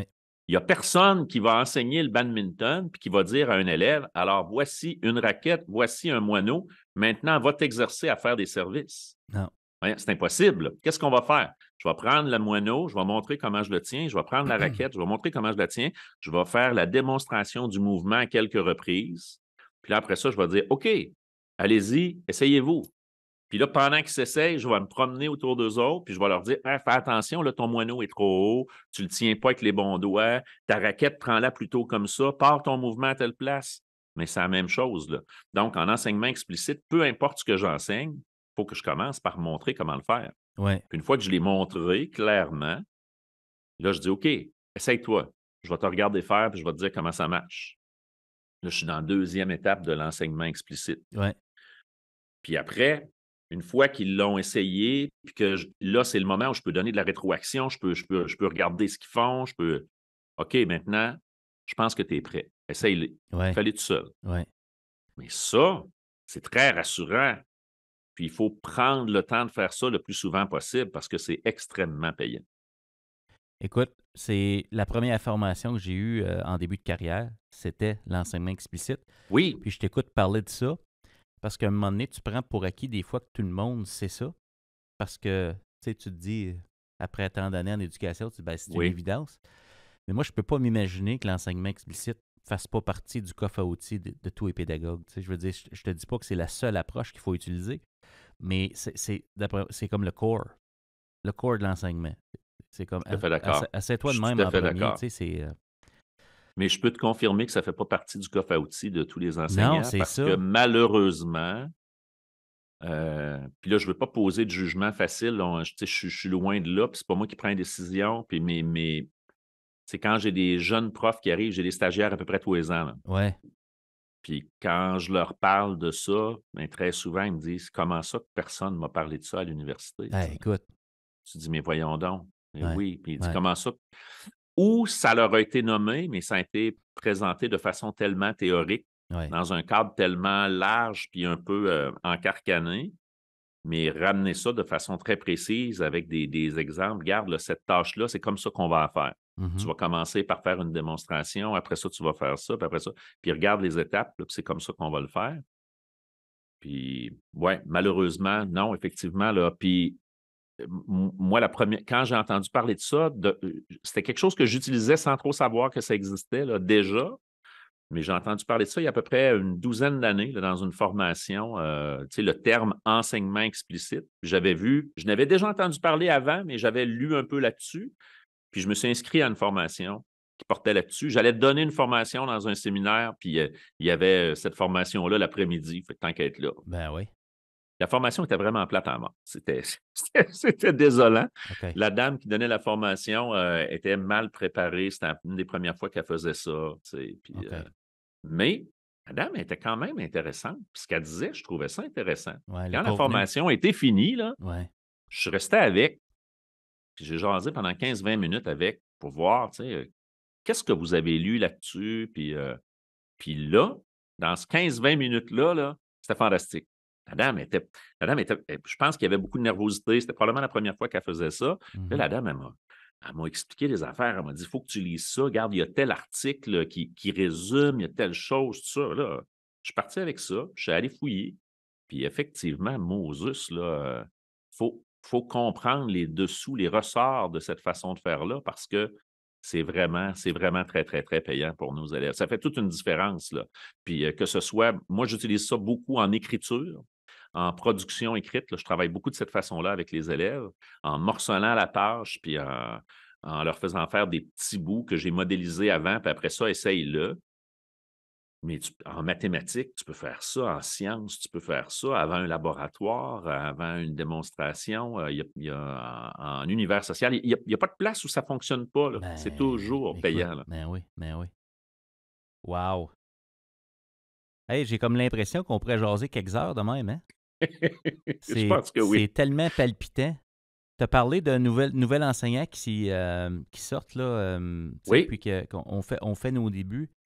Marc Proulx, qui, euh, qui a la chance, mettons, de recommencer, puis que tu dis, OK, là, qu'est-ce que tu dirais à un Marc Pro qui commence ou à quelqu'un qui commence en éducation? Tu dis, tu ne pourras pas tout faire, tu ne peux pas avoir 32 ans d'expérience en commençant, Oui. mais mettons que tu mettais l'accent là-dessus, autre que de répéter l'ABC, là, ce serait quoi des rouages importants? Je m'y prends quand même pour avoir le goût. Toi, tu te dis, je me donne 5 ans. On en perd beaucoup après la première année. On en perd beaucoup après 5 ans. Comment Ouais. les enseignants, en sortant de la faculté d'éducation ou de la formation initiale, peuvent-ils se placer eux-mêmes dans des conditions où ils vont avoir le goût de poursuivre? Ils vont mettre l'accent sur quoi? Ben, moi, je pense que, tu sais, j'ai pas envie de donner de conseils, enseigne de même, sois comme ça, prends telle posture, fais telle affaire. On a chacun nos façons de faire. Tu arrives dans le métier, tu as probablement déjà 4 ans de formation derrière la cravate, tu as réfléchi à ça, tu as fait des stages, etc. Mais ce que j'ai envie de donner comme conseil, là, c'est lève la main. Ouais. Quand tu as besoin d'un coup de main, tu n'es pas tout seul. Wow. Il y a du monde autour. Là. Hmm. Lève la main. Puis, c'est pas toujours facile. Moi, je suis chanceux. Je suis dans un milieu, là, le milieu dans lequel je suis, là, il y a une coopération. Ça fait partie de notre ADN. Là. Tu sais, les gens partagent entre eux autres ce qu'ils font, puis il y a- on ne sent pas de propriété intellectuelle sur le matériel qu'on a préparé pour nos élèves. On est content de partager ça avec un collègue qui arrive, puis on s'entraide, puis tout ça. Mais des fois, quelqu'un qui arrive dans le milieu, il a l'impression qu'il faut qu'il s'organise tout seul, puis qu'il faut qu'il fasse la démonstration qu'il est capable. Ça, je pense que c'est pas le bon chemin. Là. Peut-être là, qu'il y a des morceaux que tu vas vouloir faire toi-même à ta façon, puis c'est parfait de même. Mais il ne faut pas hésiter à poser des questions de toute nature. Il y a tellement d'affaires, il y a tellement de choses auxquelles il faut penser. Tu sais, juste, OK, comment ça fonctionne ici là, quand vous transmettez de l'information aux parents? C'est quoi qu'il faut que je dise? Là? Quand est-ce que je devrais le dire? Puis, oui, tu vas recevoir de l'information par la direction là, dans plein de textes à lire, puis tout ça, là, que tu n'auras pas le temps de tout lire avant de commencer à travailler. Mais quand tu n'es pas sûr, là, vire-toi vers ton collègue dans la salle des profs, va voir quelqu'un, puis peut-être que le premier à qui tu vas poser la question, lui, cette journée-là, ou dans sa nature, il n'est pas trop de même, mais je suis sûr que dans une équipe de 30, de 40, de 50, de 60 profs, tu vas trouver quelqu'un Hmm. qui va vouloir te donner un coup de main, puis il y a probablement des gens qui vont te l'offrir. Moi, je dirais, lève la main. Fais Yes. signe, va Ose. chercher de l'aide. Ouais.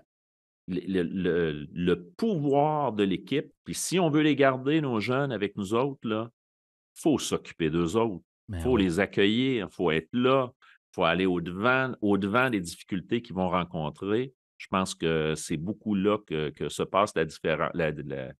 C'est là que se trouve la difficulté, là, parce Mhm. que hey, il y en a du stock, hein? Il y en a du stock à faire puis à penser là, quand tu arrives, là. Fait que, oui. Ça Ça serait, serait mon conseil. ouais, ce serait même, j'ose dire, ça serait même irresponsable de ne pas avoir un plan de match pour intégrer les nouveaux membres, tu sais, dans notre Ben oui, tout façon à de faire. fait, Puis, tout à fait. Puis on s'en rend compte de plus en plus, là. Puis moi, ça m'est arrivé d'intervenir avec des écoles, de travailler avec des écoles pour les aider à mettre ce genre de choses-là en place ou pour coacher des profs ouais, qui rencontrent certaines difficultés. Puis ouais, ça fait toute une différence, là, ouais, de, ouais, de pouvoir aller chercher de l'aide, de pouvoir aller chercher un petit peu de soutien, puis avoir. Puis des fois, les gens hésitent à faire signe du côté de la direction, tu sais, à dire ouais. je vais aller voir la personne qui m'a engagé pour lui dire hey, écoute, j'ai du trouble avec ce groupe-là, là, je ne sais pas quoi faire. Là. Mhm. C'est pas winner-winner sur ton évaluation, là, de dire je n'y arrive pas. Ouais. Pourtant, ça devrait être le bon réflexe d'aller demander de l'aide. Mais il faut trouver quelqu'un, il faut qu'il y ait J'ai le quelqu'un goût à de qui toutes les demander de l'aide. envoyer, là. J'ai le goût de toutes les envoyer un matin, là. Mais avant de faire ça, on peut-tu se jaser? Oui, on peut se parler un petit peu. Mais tu as été direction pédagogique, puis tu nommes la direction. J'ai le goût de poser la question, tu sais, de différentes façons. Je me dis, OK, un peu d'amour, un peu de quick. L'affaire est ketchup. Ça a l'air de quoi que si je suis direction, ça, avec mon personnel? Puis ma vraie question, c'est comment on fait comme direction? Qu'est-ce qu'une direction peut faire, ou une équipe à la direction peut faire, pour soutenir le développement de la pédagogie du personnel dans ce que Bien, toi, tu as d'abord, observé? moi, je pense qu'il y a deux choses. Là. Il y a deux éléments très, très, très importants. Je vais commencer par reprendre les paroles de John Hattie. Là. Shut OK. up and listen. Là. Tu J'aime sais, ça. Ouais, mettons que tu as un staff, là, ouais, Toi, tu arrives comme directeur. Là. Imaginons là, que ta question, là, c'est un nouveau directeur qui rentre dans une école là, ou il rentre dans une équipe, il était déjà dans l'équipe, il devient directeur de cette équipe-là. Là. Ouais. Tu as 50, 60, 70 personnes devant toi. Là. Eux autres sont là, là. Ils sont sur le terrain déjà. Là.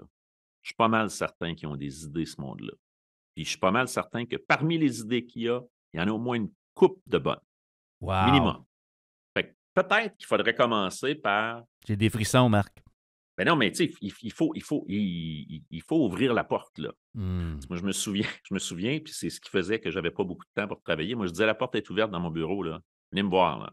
Puis on dit souvent ça, là, les directeurs disent souvent ça, là: «Viens me voir, là».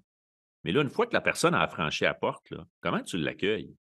Est-ce que tu as l'air complètement dans le jus, puis tu dis: «Ah, écoute, là, oui, oui, vas-y, qu'est-ce que je peux faire pour toi?» Puis tu as l'air complètement découragé ou: «Hey, viens t'asseoir, Les deux mains comment restent, ça va?» les Tu deux mains tu restent poses sur des le clavier, là. questions. Ouais, ou le Peux-tu téléphone. t'aider? Oui, oui, c'est ça. Donc, moi, je pense que ça serait mon premier conseil. Puis mon deuxième conseil, ben, tu l'as déjà donné tantôt quand tu as retourné ce que je disais par rapport aux élèves. Tu n'as pas le choix, là. C'est ta gang. Il faut que tu les Hmm. aimes, toute la gang. Toi, t'es aimes. Toute la gang. La personne là, qui va te squeezer puis qui va te coincer dans chacune des réunions, là, qui va te mettre de mauvaise humeur en posant la question que tu n'avais pas envie d'entendre, là, tu n'as pas le choix. Il faut que tu l'aimes. Hmm. Faut que tu trouves quelque chose de positif. Faut que tu dises: «Hey, ça me challenge ça, c'est super. Puis quand je vais arriver à la prochaine réunion, il va falloir que je me sois préparé pour répondre à ça en souriant, pour répondre à ça en étant de bonne humeur, puis être capable d'accueillir ces questions-là». Donc, moi, je pense qu'il y a pas de recette magique, là. J'ai l'impression que c'est un peu la même affaire. C'est juste pas la même équipe. C'est une équipe de personnes qui ont un petit peu plus d'expérience. Mais il faut leur donner la chance, il faut leur faire confiance. Puis je finirai en disant, mais il faut croire dans le développement professionnel. Il faut investir dans le développement professionnel.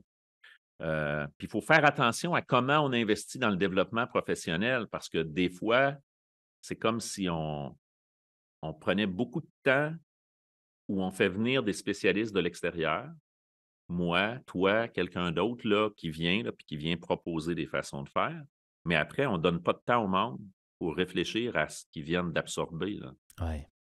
Tu sais, si tu fais juste me faire venir, puis que je parle pendant 1 heure et demie ou 3 heures, là, mettons que tu prends le gros forfait, là, je passe une demi-journée avec ta gang. Là. Prends le Mais gros kit. qu'après, Ouais. mais après là, ce 3 heures de temps qu'on a, puis là, tu sais, hey, le cerveau nous a travaillé Ouais. fort, là, puis on a réfléchi, puis on a vu plein de possibilités. Là. C'est Puis quoi les après ça, après, le là? reste de la journée, c'est une réunion, une réunion, une réunion, une réunion. Puis là, la prochaine journée pédagogique, là, c'est réunion le matin, réunion l'après-midi, là, puis que les profs, ils n'ont jamais de temps juste pour prendre un peu de recul, réfléchir, discuter entre eux autres. Hey, sais-tu, quand on a parlé de ça l'autre fois, c'était le fun? Hmm. Ça aussi, là, ça fait une grosse différence. Donc, oui, ça prend du temps pour aller chercher de la formation en développement professionnel, mais ça prend du temps pour digérer ça, intégrer ça, puis mettre ça en pratique, être capable de me dire, OK, là, c'est super ce qu'il m'a dit, là, le petit truc qu'il m'a donné. Là. Moi, comment j'intègre ça, cette façon de faire-là, moi, comment je vais intégrer ça dans ma pratique à moi, dans ma classe, comment je pourrais faire ça? Faut que je sais que le temps, ça ne s'invente pas, là, qu'on a des, Non. on a des impondérables, mais je pense que ça peut faire une différence. Ben, ça revient à la confiance, puis ça revient aussi à la science de l'éducation. C'est qu'on a besoin de temps pour intégrer ce qu'on apprend. Il faut faire confiance à la gang qui est là. Si on leur donne ce temps-là, il y a toujours un risque. Tout d'un coup, que c'est le temps que j'ai prévu, qui est lousse pour eux, et pas utilisé pour l'intention que moi j'aimerais qu'il soit utilisé. Mais il y a comme un lâcher-prise là. De faire Oui, confiance aux gens qui savent ce qui est prioritaire aussi pour eux, puis qu'ils veulent vraiment apprendre, ces gens-là. Ils sont vraiment là pour les élèves. Donc, logiquement, ils sont là pour ça, là. ils ont choisi d'être là, puis ils sont là. Fait que c'est Oui, comme, ouais, ouais. oui, puis, tu sais, j'irais même plus loin que ça. Mettons que je leur dis, là, sais-tu quoi, vendredi après-midi, j'ai rien prévu, là. Puis, je compte sur vous autres. Travaillez sur vos planifications. Vous pouvez vous réunir, vous pouvez travailler de la maison. Prenez Mhm, le temps. mhm. Mettons qu'il y en a un comme moi, là, que ce vendredi après-midi-là, il fait beau, là, puis la rivière l'appelle, là, puis qu'il s'en va moucher, là. Il s'en va s'installer avec sa canne à moucher là, pendant l'après-midi, là, puis il mouche. Il n'est pas en train de travailler. Là. Mais que pendant la fin de semaine, là, samedi matin, il va pleuvoir. Là. Là, il va sortir ses livres. Là. Puis là, il va être reposé parce que le vendredi après-midi, il est allé faire un tour sur la rivière. Là, il est reposé, puis là, il sort ses livres. Puis là, il a les idées claires, là, puis là, il travaille un peu là-dessus. Puis la semaine suivante, un soir, il va prendre un peu de temps. Là. Le temps que tu lui as donné là, même s'il il a décidé de l'investir un petit peu pour lui, là, je ne suis pas sûr que ce n'était pas payant. Je ne suis pas sûr que ce n'est pas aussi payant. Parce que ça, c'est la suite. Là. Quand on a parlé de la pédagogie du cœur, ce que je t'ai résumé tantôt, c'est le côté bienveillance. Mais le principe de base de la pédagogie du cœur, c'est bienveillance et résilience au service de l'apprentissage. OK. Mais c'est parce que si je veux être solide, là, si je veux être capable de faire tout ce que je veux faire avec mes élèves, il faut toujours bien que je sois assez solide. Il faut que je m'occupe de moi. Là. Exactement. Puis de temps en temps, être capable de dire, OK, là, ce dont j'ai besoin, c'est de prendre 1 heure, 2 heures pour... Ben, moi, c'est aller pêcher sur le bord d'une rivière. Ouais. Idéalement, dans le milieu de la rivière, c'est encore mieux. Ouais. Mais il y en a que ça va être juste aller prendre une marche, aller promener mon chien, aller faire de la randonnée, aller n'importe quoi. Là. Gamer, c'est ça que j'aime faire, moi, gamer. Bon, OK, vas-y, go, là. Go. Mais je pense qu'on a besoin de faire attention à notre cerveau aussi, là. Ouais. C'est un marathon, hein? Hey, c'était fantastique, Marius, jaser comme ça. Quel échange palpitant, mon cher. Puis je suis quasiment triste de te dire qu'il faut qu'on se laisse dans pas long. Je te relance ça à toi. Qu'est-ce qu'on souhaite à Marc Proulx, là? Mettons, dans les prochains temps, en 2024, mettons, on se projette dans l'avenir, là. Qu'est-ce qu'on te souhaite? Écoute, moi, j'ai juste envie que ça continue comme ça va présentement. OK. Présentement, tu sais, moi, ça fait un bout de temps que je suis dans ce métier-là. Je suis très proche de la retraite. Là, après cette année, il me reste 2 années scolaires complètes avant d'avoir droit à ma pleine retraite. OK. Puis le projet, c'est de faire ce que toi, tu as fait avant moi, c'est-à-dire de ne plus être enseignant, mais de continuer à travailler, de continuer à être actif dans le monde de l'éducation. Puis c'est ça que je suis en train de préparer depuis 4-5 ans, là, à commencer à aller donner des ateliers de formation, à aller donner des conférences, à agir comme consultant à l'occasion. Fait que, si ça peut juste continuer à progresser comme ça va là, puis que je continue à avoir autant de fun. Là. Cette année, mon année scolaire avec mes élèves, là, j'aime vraiment ce que je fais. Je suis content quand j'arrive avec mes élèves. Je te dis pas qu'ils sont tout le temps parfaits. Non. Je te dis pas qu'ils me gardent tout le temps de bonne humeur. Ça m'arrive de leur dire, là, j'ai de la misère avec mon sourire. Là. Mais si ça peut continuer comme ça, je vais me considérer comme très choyé là, parce que tu le disais tantôt, il y en a beaucoup de gens qui débarquent parce qu'ils sont juste plus capables, ça les écœure, ça mine leur cerveau, ça mine leur santé mentale, leur santé physique. Moi, si je peux continuer pendant les années qui me restent à l'école à être aussi bien dans ce que je fais, à être aussi bien devant la classe, puis avoir la chance de continuer à être impliqué avec des équipes d'enseignants, puis aller faire un tour dans des écoles de temps en temps après, c'est pas mal ça que je me souhaite, là, puis je vais travailler pour que ça arrive. Ben, écoute, je te le souhaite, puis j'ai aucun doute. Tu es tellement passionné, c'est incroyable. Oui, vraiment. Tes élèves sont chanceux, puis tes collègues aussi. Bien, je suis chanceux de les avoir aussi. Moi, je suis pas mal certain que c'est égal. Hey, mais Marius, donc, on va se donner rendez-vous sur le mien, sur mon podcast, avec un peu grand plus plaisir. tard. Avec grand plaisir. Merci ça d'avoir été pris vraiment le temps. agréable. Parfait. C'était Marc Proulx. À tout le monde est un leader. C'est pas wonderful, ça? Hey, écoute, on n'a pas vu le temps passer. Ça fait 1h25.